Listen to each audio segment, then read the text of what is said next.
മരിച്ച് ജീവിച്ചിട്ട് കാര്യമില്ല, ജീവിച്ച് മരിക്കുക. ജോയിന്റ് റീപ്ലേസ്മെന്റ് സർജറി ഒരു കോസ്റ്റ്ലി സർജറിയാണെന്ന് നമുക്ക് പറയാനേ പറ്റില്ല.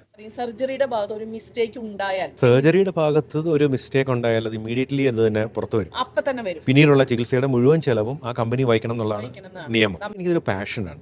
അതായത് ഒരു എത്രയും പെയിൻലെസ് മൂവ്മെന്റ് ആൾക്കാർക്ക് മൂവ്മെന്റ് തിരിച്ച് നൽകുക, അവരെ സോഷ്യലി ആക്റ്റീവ് ആക്കാനുള്ള. അപ്പൊ നമ്മൾ ഇന്നുള്ളത് എറണാകുളത്ത് ഹോസ്റ്റർ മെഡിസിറ്റിയിലാണ് കേട്ടോ. റെസ്പോൺസിബിൾ കണ്ടന്റ് ക്രിയേറ്റർ ആവണം ഓരോ ക്രിയേറ്റേഴ്സും. തീർച്ചയായിട്ടും അവസാനം വരെ നിങ്ങൾ കാണുക. കാരണം നമ്മളുടെ ഓരോരുത്തരുടെ വ്യക്തി ജീവിതത്തിലും എപ്പോൾ വേണമെങ്കിലും സംഭവിക്കാവുന്ന ഒരു ദുരന്തവും അതിനുള്ള ഒരു പരിഹാരമാണ് ഇന്ന് ഞാൻ നിങ്ങളുടെ മുമ്പിൽ അവതരിപ്പിക്കാൻ പോകുന്നത്. മാനുഷികമായിട്ടുള്ള എററുകൾ ഒരുപാട് മേഖലയിൽ നമുക്ക് സംഭവിക്കാം. റോബോട്ടിന്റെ ഒരു ഇന്നോവേഷൻ വന്നതോടുകൂടി എറർ സംഭവിക്കാനുള്ള ചാൻസ് ഒഴിവാകുക മാത്രമല്ല 100% അക്യുറസിയോടെ നമുക്ക് പല കാര്യങ്ങളും ചെയ്യാൻ സാധിച്ചു. അങ്ങനെ നോക്കുമ്പം ഏറ്റവും കൂടുതൽ ഇന്നോവേഷൻസ് ഇന്ന് നടന്നിട്ടുള്ള റോബോട്ടിക് സർജറിയിലാണ്. അപ്പോൾ ഒറ്റ വർഷം കൊണ്ട് 250 റോബോട്ടിക് നീ റീപ്ലേസ്മെന്റ് സർജറി നടത്തി ഇന്ത്യയിൽ തന്നെ നമ്പർ 1 സ്ഥാനത്തെത്തിയിരിക്കുകയാണ് കൊച്ചിയിലെ ഹോസ്റ്റർ മെഡിസിറ്റി. അതിന്റെ അമരക്കാരനായിട്ട് നിൽക്കുന്നത് ഡോക്ടർ വിജയ മോഹനാണ്. അദ്ദേഹം സീനിയർ കൺസൾട്ടന്റ് ഓർത്തോപെഡിക് സർജനാണ് ഹോസ്റ്റർ മെഡിസിറ്റിയിലെ. അദ്ദേഹം തന്നെ നമുക്ക് എന്താണ് മുട്ടി മാറ്റി വെക്കേണ്ട ഒരു അവസ്ഥയെന്നും എന്തുകൊണ്ട് റോബോട്ടിക് സർജറി എന്നും കൃത്യമായിട്ട് നമുക്ക് പറഞ്ഞു തരുന്നതായിരിക്കും. അപ്പം എല്ലാവരും പലപ്പോഴും ചോദിക്കാറുണ്ട് എന്തുകൊണ്ടാണ് ഇപ്പോൾ ഇത്രയധികം ആൾക്കാർക്ക് നീ റീപ്ലേസ്മെന്റ് വേണ്ടി വരുന്നത് എന്നുള്ളത്. നമ്മൾ ആദ്യം മനസ്സിലാക്കേണ്ടത്, നമ്മൾ ഈ റീപ്ലേസ്മെന്റ് സർജറി നമ്മൾ സജസ്റ്റ് ചെയ്യുന്നത് രോഗികൾക്കല്ല.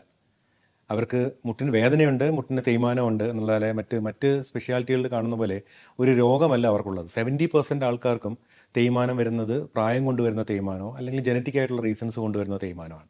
ഒരു 30% ആൾക്കാർക്ക് ഈ വാദം തുടങ്ങിയ സംബന്ധമായ അസുഖങ്ങളുള്ളവർക്കോ അല്ലെങ്കിൽ ഒരു ഫ്രാക്ചർ അങ്ങനെ എന്തെങ്കിലുമൊക്കെ വന്നിട്ട് മുട്ട് തകരാറിലേക്ക് പോകുന്നവർക്കോ അങ്ങനെ വേണ്ടി വരാം. പണ്ട് നമ്മളൊരു 50-55 വയസ്സ് വരെയായിരുന്നു നമ്മളുടെ ജീവിത ദൈർഘ്യം ഉണ്ടായിരുന്നത്. ഇന്നത് നമ്മൾ 90 വയസ്സ് വരെ എത്തി. അപ്പം നാച്ചുറലി നമ്മളുടെ സന്ധികൾ അത്രത്തോളം നമ്മളുടെ ബോഡി വെയ്റ്റിനെ സപ്പോർട്ട് ചെയ്യാൻ പര്യാപ്തമല്ല എന്നുള്ളതുകൊണ്ട് കുറച്ച് നാൾ കഴിയുമ്പോൾ അത് തേയ്മാനത്തിലേക്ക് പോകുന്നു. അപ്പോൾ അത് ഒരു പരിധിവരെ നമുക്ക് ആദ്യം മരുന്നും എക്സസൈസും ഒക്കെ വെച്ച് മാനേജ് ചെയ്യാം. കുറേ പേർ അതിൽ രക്ഷപ്പെടും. പക്ഷേ ഒരുപാട് പേർക്ക് അതിൽ നിൽക്കാതെ ഇത് അടുത്ത ഘട്ടത്തിലേക്ക് കടക്കുമ്പോഴാണ് നമ്മൾ ഒരു സർജിക്കൽ ട്രീറ്റ്മെൻറ്റ് അതിന് വേണ്ടി വരിക. ഒരു 20 വർഷം മുമ്പ് വരെ നമ്മൾ ആൾക്കാരെ അഡ്വൈസ് ചെയ്തിരുന്നത് നിങ്ങൾ തൽക്കാലം വേദന സംഹാരികളോ മറ്റു മരുന്നുകളോ അല്ലെങ്കിൽ വെയിറ്റ് കുറയ്ക്കുക അങ്ങനെയുള്ള കാര്യങ്ങൾ വെച്ചിട്ട് മുമ്പോട്ട് പോവുക, കഴിയുന്നിടത്തോളം മുമ്പോട്ട് പോട്ടെ, എന്നിട്ട് അത് ഒട്ടും നിവൃത്തിയില്ലാതാവുമ്പോൾ നമുക്ക് സർജറി ആലോചിക്കാം. അപ്പോൾ അങ്ങനെ ഒരു 40 വയസ്സിൽ വേദന തുടങ്ങിയാൽ എങ്ങനെയെങ്കിലും ഒരു 60-65 വയസ്സ് വരെ നമ്മൾ തള്ളിക്കൊണ്ട് പോകും, എന്നിട്ട് റീപ്ലേസ്മെൻറ്റ്. അതായിരുന്നു പഴയ ഒരു സ്റ്റൈൽ. ഏറ്റവും നല്ല പ്രായമാണ് ഈ 40 വയസ്സ് മുതൽ 65 വയസ്സ് വരെയുള്ളതെന്ന് പറയുന്നത്. അപ്പോൾ ആ സമയത്ത് വേദന സംഹാരികൾ കഴിക്കുകയും അല്ലെങ്കിൽ നമ്മുടെ റെസ്ട്രിക്റ്റഡ് ആക്ടിവിറ്റി ഒക്കെ ചെയ്തിട്ട് ഇതിനെ പിടിച്ചു നിർത്തുക. പിന്നെ ഒരു 65 വയസ്സ് കഴിയുമ്പോഴത്തേക്ക് വയസ്സായി കഴിയുമ്പോൾ ഇനി റീപ്ലേസ്മെൻറ്റ് ചെയ്ത് പിന്നെ ആക്റ്റീവ് ആവുക എന്ന് പറയുന്നതിൽ ഒരു കോമൺ സെൻസ് ഇല്ല. അപ്പം പിന്നീട് വന്ന റിസർച്ചും വന്ന നമ്മുടെ ഇതിൻ്റെ ഇംപ്ലാന്റ് ഡിസൈനിങ്ങിലും ഇൻസ്ട്രുമെൻറ്റേഷനിലൊക്കെ വന്ന ഡെവലപ്മെൻറ്റ്സ് കാരണം ഇതൊരു വളരെ സക്സസ്ഫുൾ സർജറി ആയിട്ട് മാറി കഴിഞ്ഞ കുറേ നാൾക്കുള്ളിൽ. ഇപ്പോൾ നമ്മൾ ഈ ഇംപ്ലാന്റ് എല്ലാവരും ചോദിക്കാറുണ്ട് ഈ വെക്കുന്ന ഇംപ്ലാന്റ് എത്ര ലൈഫ് ഉണ്ട്. നമ്മളിപ്പോൾ പറയുന്നത് ഇത് മര്യാദയ്ക്ക് ഇത് കറക്റ്റായ രീതിയിൽ ചെയ്യുകയാണെങ്കിൽ അത് ലൈഫ് ലോങ് വർക്ക് ചെയ്യണം. അതായത് നിങ്ങളുടെ ജീവിതകാലം മുഴുവൻ, അതായത് 40-50 വർഷം ഇത് വർക്ക് ചെയ്യണം. അപ്പോൾ അതുകൊണ്ട് തന്നെ ഇപ്പോൾ നമ്മൾ പ്രായം ഇതിനൊരു ബാധകമായി പറയാറില്ല. വേദന സംഹാരികൾ നിത്യേന കഴിക്കേണ്ടി വരുന്ന ഒരു സാഹചര്യമാണെങ്കിൽ then it's time for surgery. നേരത്തെയുള്ള സർജറി നമ്മൾ ചെയ്തുകൊണ്ടിരുന്ന വെച്ചാൽ മുട്ട് തുറന്നതിന് ശേഷം അതിലേക്ക് ചില ഇൻസ്ട്രുമെൻറ്റ്സ് ഘടിപ്പിച്ചിട്ട് അത് വെച്ചിട്ട് നമ്മൾ അതിൻ്റെ അലൈൻമെൻറ്റും ഒക്കെ കാൽക്കുലേറ്റ് ചെയ്ത് അതനുസരിച്ച് ബോൺ പ്രിപ്പയർ ചെയ്ത് ജോയിൻറ്റ് വെക്കുക എന്നുള്ളതാണ്. ജോയിൻറ്റ് ഇതിന് റോബോട്ടിക് സർജറിയിൽ നമ്മൾ ചെയ്യുന്നത് വെച്ചാൽ ആദ്യമേ ഒരു CT സ്കാൻ ചെയ്തിട്ട് നമ്മളുടെ കാലിൻ്റെ ഒരു 3D റീകൺസ്ട്രക്ഷൻ നമ്മൾ സോഫ്റ്റ്വെയറിൽ ചെയ്തെടുക്കും. എന്നിട്ട് നമ്മൾ സാധാരണ ഇപ്പോൾ വീഡിയോ ഗെയിമിലൊക്കെ കാണുന്ന പോലെ തന്നെ ഈ ഫുൾ TKR സർജറി നമ്മൾ നേരത്തെ തന്നെ അതിൽ ചെയ്യും, സോഫ്റ്റ്വെയറിൽ ചെയ്യും. അപ്പോൾ നമ്മളുടെ ഗുണം എന്ന് വെച്ചാൽ നമുക്ക് ട്രയൽ ആൻഡ് എറർ മെത്തേഡ് വഴി ഡിഫറെൻറ്റ് ഓപ്ഷൻസ് നമുക്ക് പരിശോധിക്കാം. ആ ഒരു രോഗിക്ക് അല്ലെങ്കിൽ ആ ഒരു വ്യക്തിക്ക് ഏറ്റവും ആക്യുറേറ്റ് ആയിട്ട് വരുന്ന രീതിയിൽ ഉള്ള മെഷർമെൻറ്റ്സ് നമുക്ക് ഡിസൈഡ് ചെയ്തിട്ട് അത് ഈ റോബോട്ടിലേക്ക് ഫീഡ് ചെയ്ത് കഴിഞ്ഞാൽ ഈ റോബോട്ട് ഒരു 100% ആക്യുറസിയോട് കൂടി സർജറി സമയത്ത് ഈ കാൽക്കുലേഷൻ അനുസരിച്ചുള്ള ബോൺ പ്രിപ്പറേഷൻ നടത്തി ഈ പ്രോസസ്സ് നമുക്ക് വെക്കാൻ പറ്റും. അപ്പോൾ ഒരു 100% അലൈൻമെൻറ്റ് ആക്യുറസി എന്നുള്ളതാണ് ഈ അലൈൻമെൻറ്റ് ആക്യുറസി 100% ആകുമ്പോൾ നമുക്ക് ആ പ്രോസസ്സിൻ്റെ ലോഞ്ചിവിറ്റിയും കൂടും, ലൈഫ് ലോങ് ബുദ്ധിമുട്ടില്ലാതെ പോകും, അതിൻ്റെ റിസൾട്ട്സ് മറ്റേ സാധാരണയേക്കാൾ അപേക്ഷിച്ച് നല്ലതായിരിക്കും. ഇതൊക്കെയാണ് എൻ്റെ മെയിൻ അഡ്വാൻറ്റേജസ്. പിന്നെ കുറച്ച് സൈഡായിട്ടുള്ള അഡ്വാൻറ്റേജ് എന്ന് വെച്ചാൽ ഒന്ന്, നമ്മൾ ഈ ബോണിനകത്തേക്ക് വേറെ ഇൻസ്ട്രുമെൻറ്റ്സ് ഒന്നും കടത്തുന്നില്ല. അപ്പോൾ അതുകൊണ്ട് തന്നെ ബോൺ ലോസ്, പിന്നെ ബ്ലഡ് ലോസ് കുറവായിരിക്കും, ബ്ലീഡിങ് കുറവായിരിക്കും, വേദന കുറവായിരിക്കും, മുറിവിൻ്റെ സൈസ് കുറച്ചും കൂടെ ചെറുതായിരിക്കും.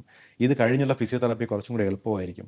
തിരിച്ച് നമ്മളുടെ റുട്ടീൻ ആക്ടിവിറ്റീസിലേക്ക് മറ്റേതിനെ അപേക്ഷിച്ച് കുറച്ചും കൂടെ നേരത്തെ പോകാൻ പറ്റും. അപ്പോൾ ഇതൊക്കെയാണ് ഈ റോബോട്ടിക് സർജറിയുടെ അഡ്വാൻറ്റേജസ്. ഈ വേദന സഹിക്കുന്നതിലും എന്തുകൊണ്ടും നല്ലത് സർജറിയാണ്. എന്നാൽ പോലും സാധാരണ ആളുകളുടെ ഒരു കൺസേൺ എന്താണെന്ന് വെച്ചിട്ടുണ്ടെങ്കിൽ റോബോട്ടിക് സർജറി ആണെങ്കിൽ പോലും അതിനുള്ള എക്സ്പെൻസ് ഭയങ്കര ഹൈ ആണെന്നുള്ളൊരു കൺസേൺ ഉണ്ട്. പിന്നെ ആസ്റ്റർ പോലെ കേരളത്തിലെ തന്നെ നമ്പർ 1 ആയിട്ടുള്ള ഒരു ഹോസ്പിറ്റൽ അതൊന്നും കൂടെ കത്തിയായിരിക്കുമോ എന്നൊരു പേടിയും സ്വാഭാവികമായിട്ടുണ്ട്. അതിനെക്കുറിച്ച് ഡോക്ടറിന് എന്താ പറയാനുള്ളത്? ഇപ്പോഴത്തെ ഒരു കണക്കൂട്ടലനുസരിച്ചാണ് 10% ഓഫ് പോപ്പുലേഷൻ ആൾക്കാർക്ക് ഈ സർജറി വേണ്ടി വരും എന്നുള്ളതാണ് ഒരു കണക്ക് വായിച്ചിരിക്കുന്നത്. അപ്പോൾ അതുകൊണ്ട് തന്നെയാണ് ഒരു 3-4 വർഷങ്ങൾക്ക് മുമ്പ് സെൻട്രൽ ഗവൺമെൻറ് ഇതിൻ്റെ വെക്കുന്ന പ്രോസസ്സിൻ്റെ പ്രൈസിങ് സീൽ ചെയ്തു. ഗവൺമെൻറ്റാണ് ഇതിൻ്റെ പ്രൈസ് തീരുമാനിക്കുക. അത് ഡിഫറെൻറ്റ് ഓപ്ഷൻസ്, ഡിഫറെൻറ്റ് മെറ്റീരിയൽസ് ഉണ്ട്. ഓരോന്നിൻ്റെയും പ്രൈസ് ഗവൺമെൻറ്റാണ് തീരുമാനിക്കുക. അത് ഓരോ വർഷവും ഗവൺമെൻറ് പറയും ഇതാണ് ഇതിൻ്റെ പ്രൈസ് എന്നുള്ളത്.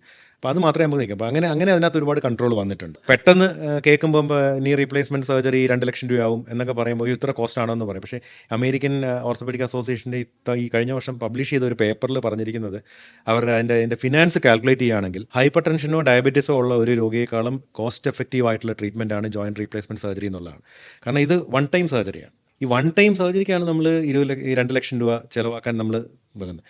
അതേസമയം ജീവിതകാലം മുഴുവൻ ഡയബറ്റീസിൻ്റെ മരുന്ന് കഴിക്കുന്നവർ, ഹൈപ്പർ ടെൻഷൻ മരുന്ന് കഴിക്കുന്നവർ ഇതിൻ്റെ എത്രയോ ഇരട്ടി ലക്ഷങ്ങളാണ് അതിനുവേണ്ടി ചിലവാക്കുന്നത്. ജോയിൻറ്റ് റീപ്ലേസ്മെൻറ്റ് സർജറി ഒരു കോസ്റ്റ്ലി സർജറിയാണെന്ന് നമുക്ക് പറയാനേ പറ്റില്ല. അപ്പോൾ ഡോക്ടറിനോട് നമ്മൾ പ്രാഥമികമായിട്ടുള്ള ചില കാര്യങ്ങൾ ചോദിച്ചു കഴിഞ്ഞു. ഇനി നമുക്ക് നേരെ നമ്മുടെ ഹീറോ ആയ റോബോട്ടിനെ ഒന്ന് പരിചയപ്പെടാം. This is one and only the fully automatic റോബോട്ടാണ് നമ്മുടെ കയ്യിലുള്ളത്. ഇപ്പോൾ ക്യൂവിസ് എന്ന് പറഞ്ഞിട്ട് ഇന്ത്യയിൽ തന്നെ ഉള്ളതിൽ ഏറ്റവും ലേറ്റസ്റ്റ് മോഡൽ, ലേറ്റസ്റ്റ് അഡ്വാൻറ്റേജ് കൂടിയുള്ള ഓട്ടോമാറ്റിക് റോബോട്ടാണ് ക്യൂവിസ് മെറിൽ. ഇതാണ് നമ്മുടെ നീ റീപ്ലേസ്മെന്റ് സർജറിയുടെ ഇംപ്ലാന്റ്സ് വരുന്നത്. 3 കമ്പോണൻസ് ആണ് അതിൽ വരുന്നത്. ഇത് നമ്മുടെ നോർമൽ ബോണ്. ഈ ബോണ് നമ്മൾ ഇങ്ങനെ കട്ട് ചെയ്തിട്ട് ഇതിന് മാച്ച് ആയിട്ടുള്ള ഇംപ്ലാന്റ്സ് നമ്മൾ പ്ലേസ് ചെയ്യാണ് ചെയ്യുന്നത്. അതായത് ആർട്ടിഫിഷ്യൽ ആയിട്ട് നമ്മൾ ഉണ്ടാക്കിയുള്ള ഈ എന്താ പറയാ ഈ ഇംപ്ലാന്റ്സ് ആർട്ടിഫിഷ്യൽ ആക്കുകയാണ് നമ്മൾ ചെയ്യുന്നത്. ഇത് നോർമൽ ആയിട്ടുള്ള നീ ആയിരിക്കും. അതുകൊണ്ട് ഇവിടെ നോക്കിയാണ് നിങ്ങൾക്ക് കാണാൻ പറ്റും ഇവിടെ തേയ്മാനം തുടങ്ങിയിട്ടുള്ളൂ. ഓക്കെ, ഇതാണ് സിവിയർ ആയിട്ടുള്ളത്. ഈ ഒരു സ്റ്റേജിലാണ് നമ്മൾ മാറ്റി വെക്കുന്നത്. ഡിഫറെന്റ് ടൈപ്പ് ഓഫ് ഇംപ്ലാന്റ്സ് ഉണ്ട്. 3 വേരിയന്റ് പ്രോഡക്ട്സ് ആണ് വന്നിരിക്കുന്നത്. അതിൽ ഏറ്റവും അഡ്വാൻസ്ഡ് ആണ് ടൈറ്റാനിയം നീ. അത് കഴിഞ്ഞിട്ടുള്ളതാണ് ഫ്രീഡം. അത് കഴിഞ്ഞിട്ട് ഡെസ്റ്റിനി. ഒരുപാട് വില വ്യത്യാസമുണ്ടോ? ഒരുപാട് വില വ്യത്യാസമില്ല. എന്നാൽ ഒരു 10,000 റുപ്പീസിന് ആഫ്റ്റർ ഓൾ ഇത് ഒരു മെഷീനാണ്. നമുക്ക് ഇതിനെ എത്രമാത്രം ട്രസ്റ്റ് ചെയ്യാൻ പറ്റുമെന്ന് നമുക്ക് ഒരു ഡൗട്ട് ഉണ്ടായിരിക്കും. അപ്പോൾ നമ്മൾ അതിന് വേണ്ടിയിട്ട് അങ്ങനെ ഒരു സിറ്റുവേഷൻ വരാതിരിക്കാൻ വേണ്ടിയിട്ട് നമ്മൾ ഒരു പ്രിക്കോഷൻ നിലയ്ക്ക് നമ്മൾ ചെയ്യുന്ന കാര്യം എന്താ വെച്ച് കഴിഞ്ഞാൽ ഈച്ച് സർജറി, അതായത് ഒരു സർജറിക്ക് തൊട്ട് മുന്നേ, അതായത് പ്രത്യേകം പറയുകയാണെങ്കിൽ ഒരു 5 മിനിറ്റ് മുമ്പ് നമ്മൾ ഈ മെഷീനിന്റെ എല്ലാ ടെസ്റ്റുകളും നമ്മൾ ഒന്നുകൂടി ചെയ്യും. ടെസ്റ്റ് എന്ന് പറഞ്ഞുകൊണ്ട് ഉദ്ദേശിക്കുന്നത് എന്താണെന്ന് വെച്ച് കഴിഞ്ഞാൽ ഇതിന്റെ ഓരോ മോട്ടോഴ്സ് വർക്ക് ചെയ്യുന്നുണ്ടോ, ഇതിന്റെ കട്ടിംഗ് ടൂൾ വർക്ക് ചെയ്യുന്നുണ്ടോ, കട്ടിംഗ് മോട്ടർ, പിന്നെ ഇതിന്റെ ആക്യുറസി, ഇതെല്ലാം നമുക്ക് ചെക്ക് ചെയ്യാൻ പറ്റും. സർജറിക്ക് കൃത്യമായി 5 മിനിറ്റ് മുമ്പ് തന്നെ മെഷീന്റെ എല്ലാവിധ പ്രവർത്തനങ്ങളും നമ്മൾ വിലയിരുത്തിയതിനു ശേഷം മാത്രമാണ് നമ്മൾ സർജറിയിലേക്ക് പ്രൊസീഡ് ചെയ്തുള്ളൂ. അത്യാവശ്യം നമുക്ക് വേണ്ട കാര്യങ്ങൾ മനസ്സിലായി കഴിഞ്ഞു. ഇനി ഇവിടെ നിന്ന് കഴിഞ്ഞ 1 വർഷം കൊണ്ട് സർജറി കഴിഞ്ഞു പോയവരുടെ ഗെറ്റ് ടുഗദറിന്റെ ഉദ്ഘാടനമാണ് മുൻ DGP മെട്രോയുടെ MDയുമായ ലോക്നാഥ് ബെഹ്റ സാറാണ് ഈ പരിപാടി ഉദ്ഘാടനം ചെയ്യുന്നത്. വിവിധ ഡോക്ടർമാർ, സ്റ്റാഫുകൾ എല്ലാവരുടെ അനുഭവം പങ്കുവച്ചിരുന്നു. അത് കഴിഞ്ഞിട്ട് സർജറി കഴിഞ്ഞിട്ടുള്ളവരുടെ റാമ്പ് വാക്കും വിവിധ തരത്തിലുള്ള ഗെയിംസും ഒക്കെ അറേഞ്ച് ചെയ്തിരുന്നു.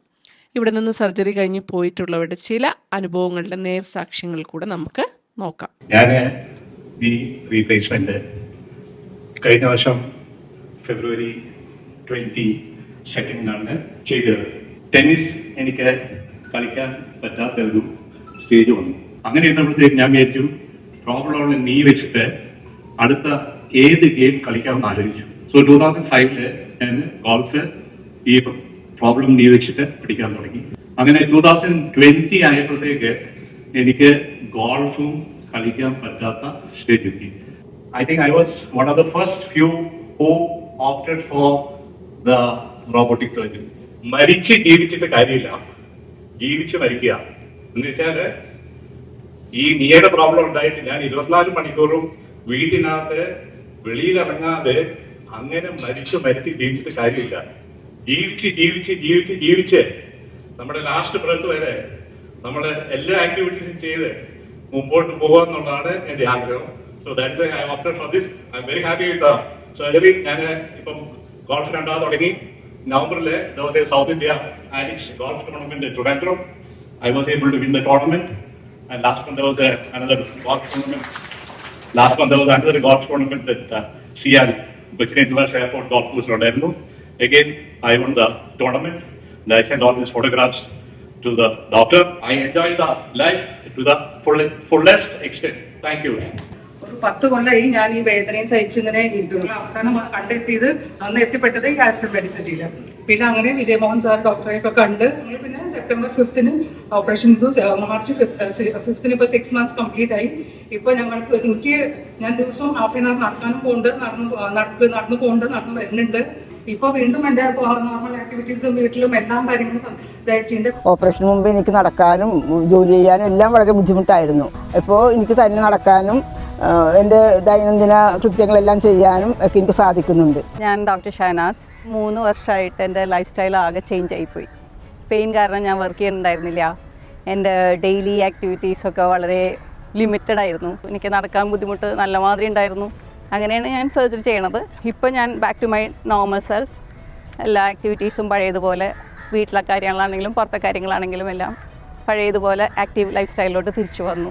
ഫീഡ്ബാക്ക് തന്ന ഓരോരുത്തരുടെയും മുഖത്തെ വേദനയില്ലാത്ത ചിരി, അത് തീർച്ചയായിട്ടും ഡോക്ടറുടെ സ്വകാര്യമായിട്ടുള്ള അഹങ്കാരമാണെന്ന് എനിക്ക് ഉറപ്പിച്ച് പറയാം. ഏതെങ്കിലും ഒരു ഡിസീസ് ഉള്ളവർക്ക് ഈ നീ റീപ്ലേസ്മെന്റ് സർജറി ചെയ്യാൻ പറ്റാത്തതായിട്ടുണ്ടോ? നമ്മൾ ഈ നീ റീപ്ലേസ്മെന്റ് അല്ലെങ്കിൽ ജോയിന്റ് റീപ്ലേസ്മെന്റ് ഏറ്റവും കൂടുതൽ ചെയ്യുന്ന ഒരു പ്രായം എന്ന് പറയുന്നത് ഒരു 65-75 വയസ്സിന് ഇടയ്ക്കുള്ളതാണ്. അതിൽ ഒരു മിക്കവാറും ആൾക്കാർക്ക് ഒന്നുകിൽ പ്രഷറോ ഷുഗറോ കൊളസ്ട്രോളോ തൈറോയിഡോ എന്തെങ്കിലുമൊക്കെ ഉണ്ടാവും. പക്ഷെ ഇതെല്ലാം കൺട്രോൾഡ് ആയിരിക്കണം എന്ന് മാത്രമേ ഉള്ളൂ. കാർഡിയാക് ഇഷ്യൂസ് ഉണ്ടാവാം. അപ്പോൾ നമ്മളൊരു കാർഡിയാക് ചെക്കപ്പ് ചെയ്തിട്ട് ഒരു മേജർ റിസ്ക് ഫാക്ടേഴ്സ് ഒന്നും ഇല്ലയെന്ന് ഉറപ്പ് വരുത്തുക. അഥവാ എന്തെങ്കിലും റിസ്ക് ഉണ്ടെങ്കിൽ അതിന് പ്രിക്കോഷൻസ് എടുത്തിട്ട് ചെയ്യാം. പിന്നെ ഒരു അബ്സല്യൂട്ട് കോൺട്രാ, അതായത് ഈ കേസിൽ നമുക്ക് നീ റീപ്ലേസ്മെൻറ്റ് ചെയ്യാൻ പറ്റില്ല എന്ന് പറയുന്നത് ഇൻഫെക്ഷനാണ്. ചിലരുടെ ഇങ്ങനെ മുട്ടിങ്ങനെ റാ പോലെ വളഞ്ഞ്, അപ്പൊ ഇങ്ങനെയുള്ള സർജറി ചെയ്താൽ അതൊക്കെ മാറ്റിയെടുക്കാൻ സാധിക്കും. ഈ വളയുന്നത് തേയ്മാനത്തിന്റെ അടുത്ത സ്റ്റേജിലാണ്. ഒരു 80% ആൾക്കാർക്കും റാ പോലെ വളയുക, പക്ഷേ ചിലർക്ക് പുറമേക്കും വളയാറുണ്ട്. അപ്പോൾ ഇത് രണ്ടും ഈ തേയ്മാനത്തിന്റെ കോംപ്ലിക്കേഷൻ. അപ്പോൾ ഈ നീ സർജറി, റീപ്ലേസ്മെന്റ് സർജറി ചെയ്യുമ്പോൾ നമ്മൾ ആ വളവ് കറക്റ്റ് ചെയ്തിട്ടാണ് ഈ ഇംപ്ലാന്റ് ചെയ്യുന്നത്. സാറിനെ സംബന്ധിച്ച് സാറിനൊരു ലക്ഷ്യം ഉണ്ടാവില്ലേ? എനിക്കിതൊരു പാഷനാണ്. അതായത് ഒരു എത്രയും പെയിൻലെസ് മൂവ്മെൻറ്റ്സ് ആൾക്കാർക്ക് മൂവ്മെൻറ്റ് തിരിച്ച് നൽകുക, അവരെ സോഷ്യലി ആക്റ്റീവ് ആക്കാനുള്ളത്. ഇപ്പോൾ ഇന്നിപ്പോൾ കണ്ടതുപോലെ ഈ പറഞ്ഞ ആൾക്കാർ ഇപ്പോൾ ഇത് ഒരു 3-4 വർഷത്തോളം നടക്കാതിരുന്ന ആൾ ശബരിമലയിൽ പോയിട്ട് വന്നു, പഴനിയിൽ കയറിയിട്ട് വന്നു, ഇപ്പോൾ ഗോൾഫിൽ ഇതെടുത്തു, പിന്നെ ഡാൻസ് ചെയ്ത ഫോട്ടോസ്. അപ്പോൾ അത് ആ ഒരു സന്തോഷം അത് നമുക്ക് അത് തീർച്ചയായിട്ടും അപ്പോൾ ആ ഒരു പാഷനാണ് നമ്മളെ മുമ്പോട്ട് ഡ്രൈവ് ചെയ്യുന്നത്. ആർക്കെങ്കിലും ഏതെങ്കിലും രീതിയിൽ ഇംപ്ലാന്റിന്റെ ഭാഗത്തോ അല്ലെങ്കിൽ സർജറിയുടെ ഭാഗത്തോ ഒരു മിസ്റ്റേക്ക് ഉണ്ടായാൽ ആരുടെ ഭാഗത്തു നിന്നാണ് അതൊന്ന് റീപ്ലേസ് ചെയ്ത് കൊടുക്കുകയാണോ? സർജറിയുടെ ഭാഗത്ത് ഒരു മിസ്റ്റേക്ക് ഉണ്ടായാൽ അത് ഇമീഡിയറ്റ്ലി അത് തന്നെ പുറത്തു വരും. അപ്പൊ തന്നെ വരും. അല്ലെങ്കിൽ 1-2 മാസങ്ങൾ, കാര്യം മൂവ്മെന്റ് തിരിച്ച് ഫുള്ളായിട്ട് മൂവ്മെന്റ് കിട്ടാതെ വരിക, നടക്കാൻ പറ്റാതെ വരിക, അങ്ങനെയുള്ള. അപ്പോൾ സർജിക്കൽ മിസ്റ്റേക്സ് നമുക്ക് ഒരിക്കലും കവർ ചെയ്ത് മുമ്പോട്ട് പോകാൻ പറ്റില്ല. ഇല്ല, അത് നമ്മുടെ ഹോസ്പിറ്റലിന്റെ ഭാഗത്ത് നമ്മൾ ക്ലിയർ ചെയ്യണം. അതെ. പിന്നെ ഇംപ്ലാന്റ്സിന്റെ എന്ന് വെച്ചാൽ ഈ ഇംപ്ലാന്റ്സ് എല്ലാം തന്നെ പലതവണ ക്ലിനിക്കൽ പരീക്ഷണങ്ങളെല്ലാം കഴിഞ്ഞ് ഫേസ് 3 ട്രയലും കഴിഞ്ഞിട്ട് ഡ്രഗ് ലൈസൻസ് കിട്ടി, US FDAയും ഇന്ത്യൻ FDAയും കിട്ടിയതിന് ശേഷം വരുന്ന ഇംപ്ലാന്റ്സ് ആണ് നമ്മൾ ഉപയോഗിക്കുന്നത്. അപ്പോൾ സാധാരണഗതിയിൽ അങ്ങനെ ഒരു ഇംപ്ലാന്റിന്റെ പ്രശ്നം കൊണ്ട് മാത്രമല്ല, ഇപ്പോൾ ചില പുതിയ ഡിസൈൻസ് പരീക്ഷിച്ചപ്പോൾ മിസ്റ്റേക്സ് വന്നിട്ടുണ്ട്. ഇപ്പോൾ ജോൺസന്റെ ഒരു ഹിപ്പിന്റെ ഒരു ഇംപ്ലാന്റ് അതിന്റെ ഒരു വെയർ റേറ്റ് കൂടുതലാണെന്നുണ്ട് അവർക്ക് റീകോൾ ചെയ്യേണ്ടി വന്നിട്ടുണ്ട്. അപ്പോൾ അങ്ങനെ റീകോൾ ചെയ്യേണ്ടി വരുവാണെങ്കിൽ പിന്നീടുള്ള ചികിത്സയുടെ മുഴുവൻ ചെലവും ആ കമ്പനി വഹിക്കണം എന്നുള്ളതാണ് നിയമം. അപ്പൊ നമുക്ക് അല്പം പോലും റിസ്കോ ടെൻഷനോ വേണ്ട. സത്യത്തിൽ നമുക്ക് ഇതിനെ കുറിച്ചുള്ള എല്ലാ പേടിയും സംശയങ്ങളും മാറി. നമുക്ക് ഏറ്റവും കൂടുതൽ എന്താണ് വേണ്ടത്? നമുക്ക് ഏറ്റവും കൂടുതൽ സന്തോഷം വേണം, സമാധാനം വേണം, ഒരു കംഫർട്ട് വേണം. അത് എവിടെ നിന്നാണോ കിട്ടുന്നത് അവിടേക്ക് പോവുകയാണ് തീർച്ചയായിട്ടും ഏറ്റവും നല്ലതാണെന്ന് തോന്നുന്നത്. തീർച്ചയായിട്ടും അത് ഒത്തിരി സന്തോഷമുണ്ട്. തീർച്ചയായിട്ടും ഇത് ആളുകളിലേക്ക് എത്തിക്കേണ്ട ഉത്തരവാദിത്തം ഞങ്ങൾക്ക് ആയിരിക്കും. ഇവിടെ എല്ലാവരും പറഞ്ഞ പോലെ 500 അല്ല 1000 അല്ല എണ്ണമില്ലാത്ത ചിരിക്കുന്ന മുഖങ്ങൾ എന്താ പറയുക കൊടുക്കാൻ ഡോക്ടർക്ക് കഴിയട്ടെ. എല്ലാ ഈശ്വര അനുഗ്രഹങ്ങളും ഞങ്ങളുടെയൊക്കെ പ്രാർത്ഥനയും തീർച്ചയായിട്ടും ഡോക്ടറോട് ഉണ്ടായിരിക്കും. Thank you. തീർച്ചയായും ഇതിനകത്ത് 2-3 ഫാക്ടേഴ്സ്. ഒന്ന് ഒരു ഹോസ്പിറ്റലിൻ്റെ ഒരു വിഷൻ, പിന്നെ ഒരു മെഡിക്കൽ ടീമിൻ്റെ എക്സ്പെർട്ടൈസ്, പിന്നെ ഈ സപ്പോർട്ടീവ് ടീമിൻ്റെ ഒരു എന്താ പറയുക അവരുടെ ഒരു ഡെഡിക്കേഷൻ. ഇതെല്ലാം ഒത്തു വരുമ്പോഴാണ് പേഷ്യൻറ്റിന് മെഡിക്കൽ രീതിയിലായാലും നോൺ മെഡിക്കൽ രീതിയിലായാലും 100% ഒരു ഹാപ്പി ആയിട്ടുള്ള ഒരു എക്സ്പീരിയൻസ് കൊടുക്കാൻ പറ്റുക. അപ്പോൾ അത് പറ്റുന്നു എന്നുള്ളതാണ് ആസ്റ്റർ മെഡിസിറ്റിയുടെ ഏറ്റവും വലിയൊരു സക്സസ് ആയിട്ട് ഞാൻ മനസ്സിലാക്കിയിട്ടുള്ളത്. നമ്മൾ ഡോക്ടറോട് നമുക്കിതിനെപ്പറ്റി വരാവുന്ന എല്ലാ സംശയങ്ങളും കൃത്യമായിട്ട് ചോദിക്കുകയും ഡോക്ടർ അതിനെക്കുറിച്ച് കൃത്യമായിട്ട് പറഞ്ഞു തരികയും ചെയ്തിട്ടുണ്ട്. അപ്പോൾ ആർക്കും ഭാവിയിൽ ഒരു അസുഖവും വരാതിരിക്കട്ടെ എന്ന പ്രാർത്ഥനയോടുകൂടി തന്നെ ഞാൻ പറയുകയാണ്. ആർക്കെങ്കിലും ഇങ്ങനൊരു ആവശ്യം വരുവാണെങ്കിൽ രണ്ടാമതൊന്നും ആലോചിക്കാതെ തീർച്ചയായിട്ടും നിങ്ങൾക്ക് ഇവരെ സമീപിക്കാവുന്നതാണ്. ഇനി എന്തെങ്കിലും കൂടുതൽ സംശയങ്ങളോ കാര്യങ്ങളോ ഉണ്ടെങ്കിൽ തീർച്ചയായിട്ടും നിങ്ങൾ കമന്റുകളായിട്ട് രേഖപ്പെടുത്തുക. ഇത് ആർക്കെങ്കിലും ഉപകാരപ്പെടുമെന്ന് തോന്നുകയാണെങ്കിൽ തീർച്ചയായിട്ടും നിങ്ങളത് ഷെയർ ചെയ്യുക. അപ്പോൾ ഒത്തിരി സ്നേഹത്തോടെ തൽക്കാലം സൈനിങ് ഓഫ് യുവേഴ്സ് അന്ന.